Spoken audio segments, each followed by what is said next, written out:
அதிர்ஷ்டம் நியூஸுக்கு வரவேற்கிறோம். திமுகவுக்கு இடியை இறக்கிய பிரவீன் சக்கரவர்த்தி. ஏன்? பிரவீன் சக்கரவர்த்தி தி பிரிண்ட் அப்படிங்கிற நாளிதழுக்கு ஒரு பேட்டி கொடுத்திருக்காரு. ஆமா, விஜய நான் சந்திச்சேன் அப்படின்னு சொல்லிட்டாரு. இதுல என்ன பிரச்சனைன்னா, செல்வப் பெருந்தகை பா.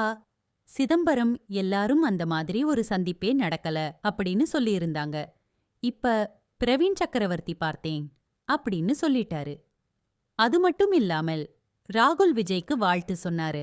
அதுக்கப்புறம் இன்னைக்கு சோனியா காந்தியுடைய பிறந்த நாள், அதுக்கும் முன்னாடியே விஜய் வாழ்த்து சொல்லியிருக்கிறாரு அப்படின்னு வரக்கூடிய தகவல்கள் திமுகவுக்கு இடியை இறக்குது.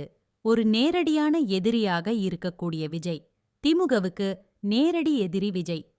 அவரை போய் திமுக கூட்டணியில இருக்க கட்சியுடைய ரொம்ப வேண்டியப்பட்ட பிரவீன் சக்கரவர்த்தி பார்த்தத திமுகவால ஏத்துக்க முடியல. திமுகவுல பழனிசாமிக்கு வேண்டியப்பட்ட ஒருவர் திமுக உதயநிதி அவர்கள் வீட்ல போய் விருந்து சாப்பிட முடியுமா? அப்ப அரசியல் பேசாமல் இருக்க மாட்டாங்க. அப்ப என்ன அரசியல் பேசினாங்க? அரசல் புரசலா வரக்கூடிய தகவல், நம்ம 2 பேரும் சேர்ந்து நின்னா தமிழ்நாட்டுல ஜெயிக்க முடியுமா? இல்ல இப்ப நீங்க தனியா நில்லுங்க, நாங்க அங்க இருந்துக்கிறோம், 2029ல பார்க்கலாம் அப்படின்னு பேசியிருப்பாங்களா?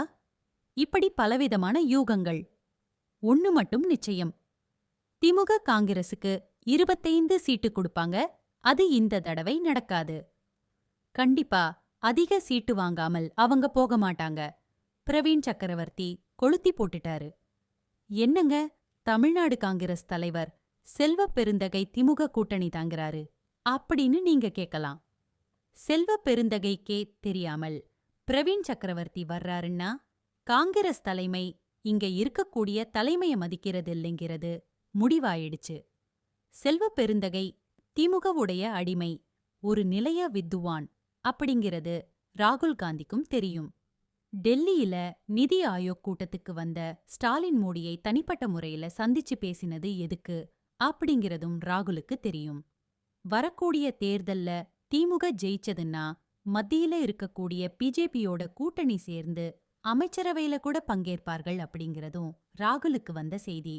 இத பத்தி உங்க கருத்தை சொல்லுங்க.